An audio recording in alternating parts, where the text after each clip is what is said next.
Every empire collapses in the same quiet manner, not when invaders storm the gates, but when someone on the inside simply forgets to bolt them shut. Ducati isn't looking at a rival right now, they're staring at their own escaped creation. That is the real injury. It isn't that Aprilia leads the championship after just 3 rounds. It isn't even that Marco Bezzecchi has turned the early part of 2026 into a masterclass in clean air control. The true wound runs deeper. Ducati crafted the entire vocabulary of modern MotoGP supremacy so thoroughly, so boldly, and so effectively that the knowledge no longer felt risky once it began walking away. Now that same knowledge is humiliating them in front of the world, and Bologna must watch its own signature style sitting at the top of the standings. This damage doesn't appear on a timing screen, it strikes at the heart of identity, and identity is the first thing great dynasties begin to lose. Bezzecchi serves as both the victim and the weapon in this story. Ducati taught him how to read the front tire when it's pushed to the limit. They showed him how to dance on the edge of disaster without shredding the rear tire on corner exit. They trained him to attack the entrance with raw aggression and still carry perfect drive out of the turn. He absorbed all of it inside their world, not from books, not from a single breakout year, but from season after season of elite competition under the most refined motorcycle philosophy on the grid. Then he walked out the door. Ducati lost a rider. Aprilia gained a living library of hard-earned expertise. That wasn't a simple rider transfer. That was a wound wearing racing leathers. The championship table makes the pain even sharper because it makes everything public. Bezzecchi sits on 81 points after 3 rounds, championship leader, 5 straight Grand Prix victories, every single lap led, 121 consecutive laps out front. He has already pushed Jorge Lorenzo's famous 2015 record into the history books, and he did it on a bike that Ducati once helped shape. This isn't just good form fades, this feels permanent. Aprilia has taken Ducati's habits and turned them into race-winning authority, and Ducati cannot pretend they don't recognize their own fingerprints all over it.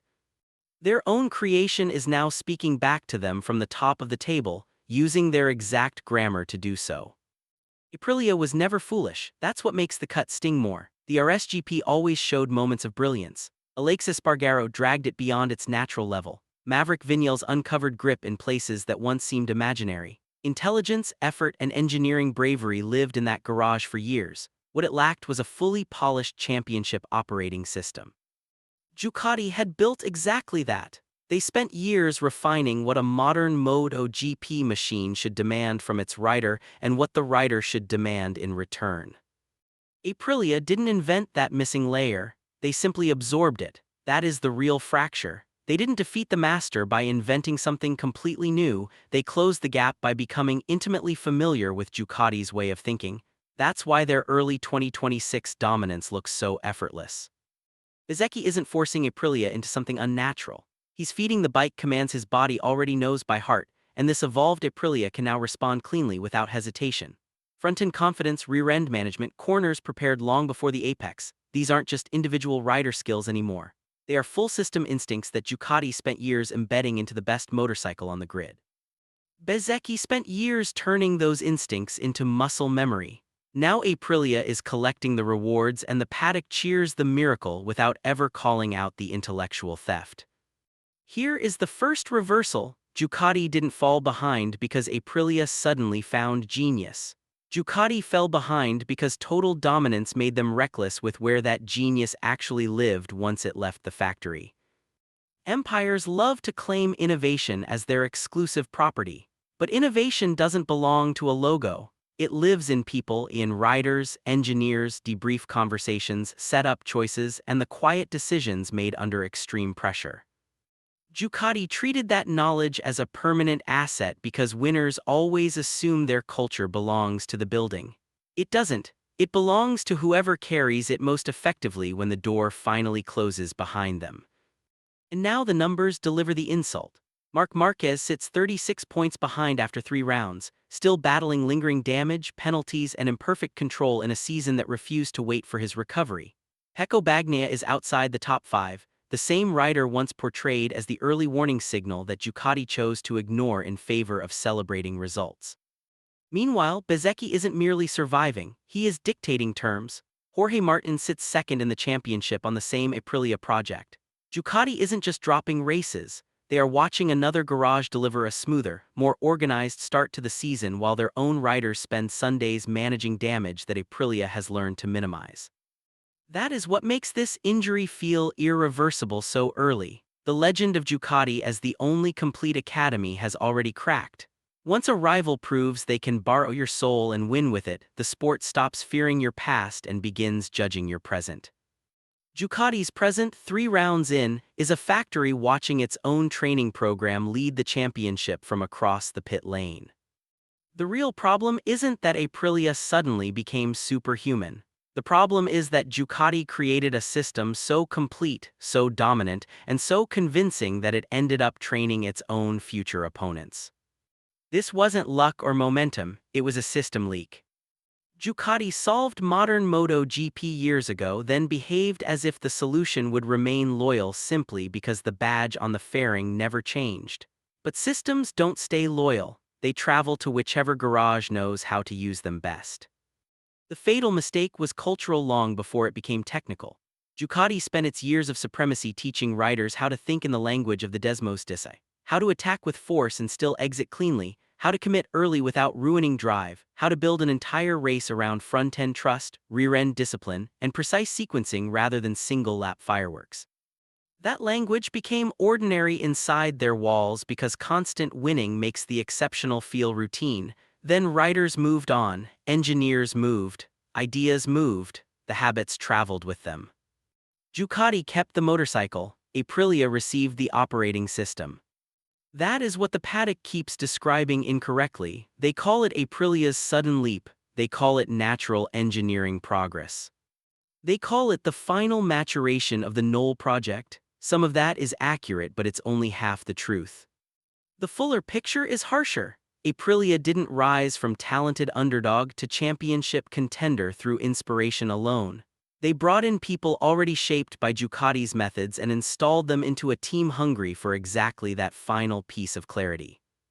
Bezzecchi is the clearest proof. His body carries the entire story. He was formed inside the Ducati ecosystem, not just riding the bike but living the philosophy.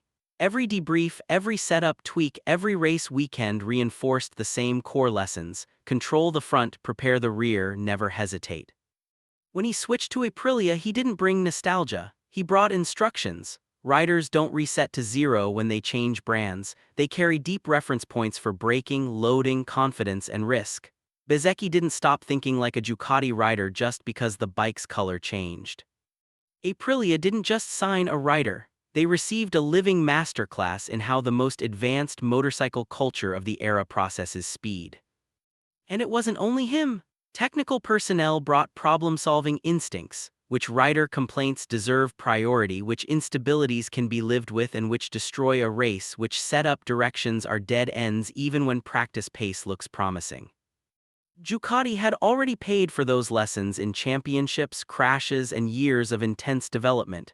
Aprilia didn't have to repeat the same painful education, they simply hired graduates of the class. That's why the first 3 rounds of 2026 feel inevitable rather than shocking. The opening phase has already delivered a clear message. Ducati's overwhelming success made them blind to their greatest vulnerability. They focused on keeping the fastest bike manageable, but the real treasure was never just the motorcycle itself. It was the invisible worldview surrounding it, the internal logic that makes a bike workable across 20 demanding laps under changing conditions. Ducati treated that worldview as something that belonged to them forever. Aprilia quietly exploited that misunderstanding. This isn't romantic theft, it's a profound intelligence failure. And the biggest winner isn't just Aprilia or Bezzecchi. It's the entire grid that now dares to challenge Ducati's supremacy. Because once Aprilia showed that Ducati's methods could be successfully translated outside Bologna, the aura cracked. The dynasty stopped looking like untouchable scripture and started looking like an extremely expensive first draft that someone else had learned to improve upon. That shift in perception is deadly in MotoGP, because power here is not only measured in lap times, it is measured in fear. Ducati owned that fear for years, Aprilia is spending it now. The scoreboard doesn't lie. Marco Bezzecchi on 81 points. Jorge Martín 4 points behind on 77, Two Aprilia riders running the show while Ducati's factory team is already caught between damage control and reputation management. This isn't a temporary upset. It is a public judgment on a dynasty that allowed its most valuable methods to walk out the door and now must race against the consequences. Bezzecchi represents the first irreversible shift. Ducati developed him inside the sport's most complete environment, then handed him over to a rival that finally possessed the technical foundation to understand exactly what his riding demanded. The result? 5 straight wins, 121 laps led, and Lorenzo's long-standing record broken by a rider now achieving on an Aprilia what Ducati once taught him to treat as normal. That is the quiet betrayal hidden inside the statistics. Ducati didn't simply lose a rider. They trained a championship leader and delivered him fully loaded to the one manufacturer clever enough to unlock everything he carried. And with Martin sitting second, Aprilia isn't relying on a single star. They have real depth. 2 riders at the front while Ducati's center of gravity continues to slide backward. This is no longer a weekend issue. It is an organized challenge. The 2026 season has only just begun, yet the wound is already wide open. Ducati built a system so powerful that it trained its own competition. Now they must race against the very intelligence they once considered safely locked inside their own walls.